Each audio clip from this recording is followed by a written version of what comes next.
Les amis, troisième journée de Ligue des Champions, on affronte la Juventus au Bernabéu et comme par hasard, ça sera un match le jour de mon anniversaire. Ça fait plaisir encore une fois pour un anniversaire d'avoir un match du Real Madrid. Les amis, j'espère que vous allez bien. Nouveau avant-match, donc voilà, on va parler un petit peu de ce match, faire une petite prévia de ce Real Madrid-Juve. Donc comme vous le savez, analyse des deux équipes, ma compo et mon prono en fin de vidéo. On va revenir sur 2-3 petites actus concernant le Real. Donc restez jusqu'à la fin de cette vidéo.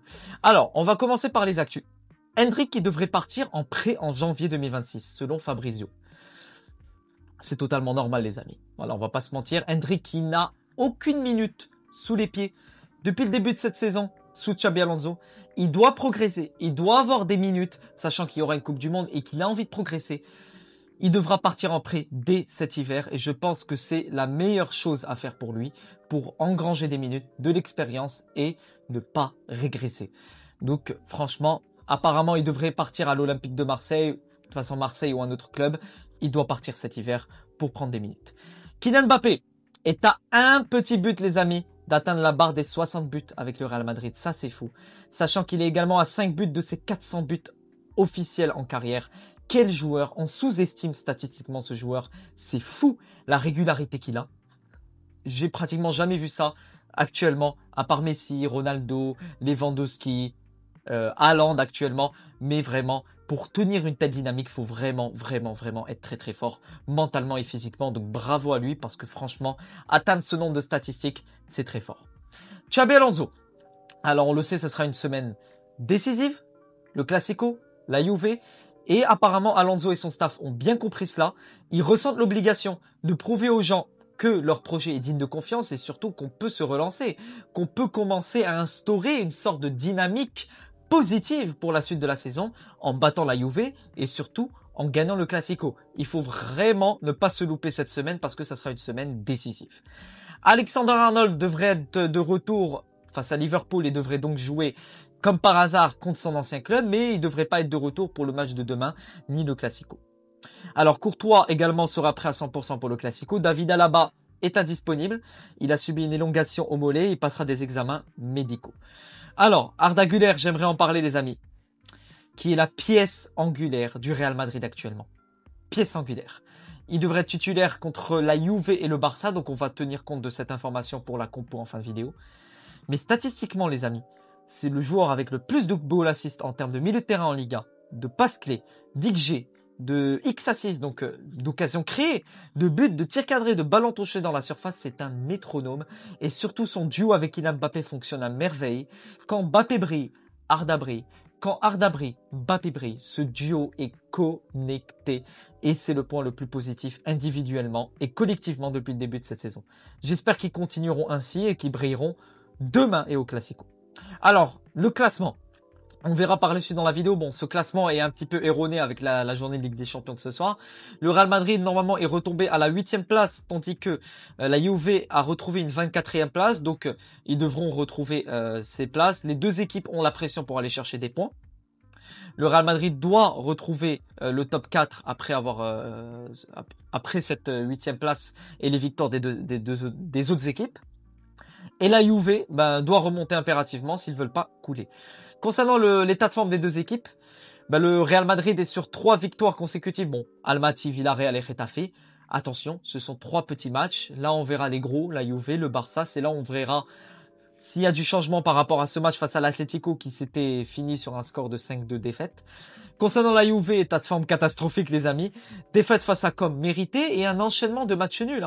Enchaînement de matchs nuls depuis un long moment. Il me semble que depuis le mois de septembre, ils n'ont pas battu une équipe depuis l'Inter. Donc attention à leur état de forme et attention à la crise. Les confrontations entre les deux équipes, le Real Madrid, dernière victoire, c'était cet été en Coupe du Monde des clubs. Cette victoire 1-0. Défaite en match amical, ça me rappelle la pré-saison, je pense, l'année d'avant. Sinon, le dernier match officiel au Bernabéu date de 2018. Vous vous rappelez très bien avec ce penalty de Cristiano Ronaldo. Les joueurs à surveiller, je mettrai Conceição. Excellent avec le Portugal, avec la Juve. Un niveau excellent. Yildiz, très très fort. Et je mettrai également Di Gregorio, qui aura fait un énorme match face à nous en Coupe du Monde des clubs et qui peut vraiment sortir un match patron et vraiment nous dégoûter. Donc il faudra faire vraiment attention. Après, il y a d'autres joueurs dangereux, hein. Vlahovic, Kefred Thuram, pardon, et Openda, ou encore qui encore? Je me rappelle plus de qui. Voilà, c'est les joueurs qui sont les plus dangereux. Alors, les deux compos, les deux dispositifs tactiques de la Juve sur les deux derniers matchs. Alors, ils sont partis sur un 4-3-3 et un 3-4-2-1 ou un 3-4-3 avec une composition ou une attaque assez puissante. Conceição, David, Kenan Yildiz ou encore Vlahovic, Openda. Donc, ils ont vraiment du vivier offensif. Après, leur souci, c'est un petit peu la défense centrale, où on a Kalulu qui est assez faible depuis un moment. Le milieu de terrain où il leur manque vraiment un créatif. McKennie, Locatelli, Kefren Thuram, ça peut être bon à certains matchs, mais dans les gros matchs, ça peut perdre la bataille du milieu de terrain. Alors sur le dernier match face à Com, j'ai repéré pas mal de petites choses. Donc concernant leurs deux buts pris, alors ça part d'un corner de Com juste ici. Talonnade qui permet d'avoir cette ouverture entre ces deux joueurs, centre dans la surface et ça finit par un but. Donc il faudra utiliser un maximum les coups de pied arrêtés. Les contre-attaques également, les transitions offensives, il faudra bien les utiliser puisqu'on voit juste ici 1, 2, 3 joueurs de com et la défense de la Juve qui est très mal alignée, qui laisse l'espace libre pour ce joueur de com, qui laisse le champ libre. Il peut opérer correctement son duel pour mettre ce ballon au fond des filets de Di Gregorio sur une enroulée. Donc c'est une équipe qui peut vraiment être déstabilisée au niveau des transitions et au niveau des contre-attaques. La dernière fois qu'on a joué la Juve au Bernabéu, comme vous le savez, c'était juste ici, avec ce penalty de Ronaldo, ce penalty provoqué face à Lucas Vazquez, c'était la dernière fois. La dernière victoire date de cet été en Coupe du Monde des clubs avec ce but de Gonzalo Garcia. Il devrait jouer, je pense, au moins quelques minutes pour lui donner un petit peu plus de confiance. Ça sera également un duel de Turcs, un duel de compatriotes entre Yildiz et Arda Güler. J'ai hâte de voir ce duel, ce qu'il peut montrer, ce qu'il peut donner. Concernant la conférence de presse de Xabi Alonso, il a pu parler un petit peu de Kylian Mbappé, où il a vraiment montré comme quoi Mbappé a une évolution par rapport à la saison passée, surtout au niveau du collectif, où il est au service du collectif et qui est, hormis les buts, hormis son influence individuelle, il peut vraiment être bénéfique pour le collectif. Mastantuono, il a dit comme quoi c'est un joueur qui est récemment venu, il a 18 ans, ils doivent investir sur lui, mais qu'il faut aller petit à petit et qu'ils sont très contents de lui. Voilà, c'est un joueur qui est assez brouillon sur les derniers matchs, mais qui doit commencer à s'adapter petit à petit à l'équipe première. Huijsen qui devrait ne pas être disponible pour le match, Arnold ou Carvajal devraient être disponibles plutôt de retour pour le match de demain, disponible, je ne sais pas, donc on verra ce qui se passera. Arda, il a pu également parler d'Arda qui est la pièce angulaire du milieu de Alonso. Plus on trouve Arda, plus le jeu s'améliore. C'est vrai les gars. Arda Güler est un joueur, dès qu'on le trouve, il saura faire la passe, il saura avoir l'idée, il saura construire.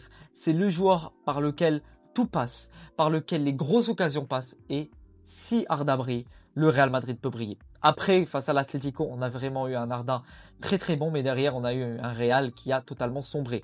Donc, ça ne tient pas la route forcément à tous les matchs. Alors, je vais directement passer à une petite analyse de l'effectif de la Juve. Après, on passera à ma compo. Donc, au niveau du classement de Ligue des Champions, il est juste ici. Donc, comme vous le voyez, le Real est à la 8e position. La Juve à la 24e, ça sera un match à grande pression pour les deux équipes. Ils voudront aller chercher des points. Concernant la Juve, alors la Juve, en Serie A, ils sont 7e. Mauvais classement également en Serie A.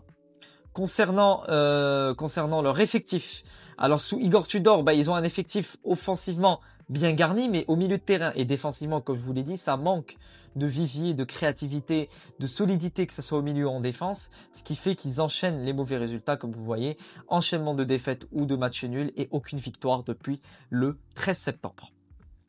Donc voilà ce que je voulais dire concernant la Juve. Maintenant pour ma compo, je partirai sur un 3-5-2. Après c'est une compo qui peut être qui peut alterner sous Xabi Alonso.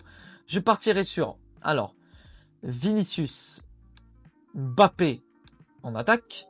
Juste ici, Alvaro Carreras, latéral, ainsi que Fede Valverde qui peut avoir ce rôle de piston, mais qui peut très bien occuper ce poste d'aile. S'il peut monter, ça peut faire du bien. Alors, juste ici, Arda Güler, Jude Bellingham, et je titulariserai également Eduardo Camavinga. Tchouaméni, je le mettrai milieu, défenseur central, mais il peut très bien se retrouver milieu de terrain à certaines séquences. Militao qui est disponible. Et enfin, Raúl Asensio, puisque Huijsen est absent.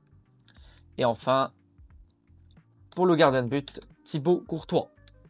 Donc voilà la compo que j'aimerais voir face à la Juve. Évidemment qu'on pourrait avoir un Vini qui peut occuper cet espace. Mbappé qui peut occuper un espace droit à certains moments. Bellingham qui peut monter, puisqu'on sait que Bellingham, quand il est très offensif, quand il est dans ce rôle de joueur qui peut être devant la surface, ça peut faire mal. Et tu peux vraiment te retrouver avec une équipe comme cela à certains moments du match. Comme je vous l'ai dit, l'équipe d'Alonso, c'est une équipe qui alterne, une équipe qui change selon les situations et la physionomie d'un match. Tu peux te retrouver avec un 4-3-3 comme celui-là ou un 3-5-2 comme on a pu le voir juste ici.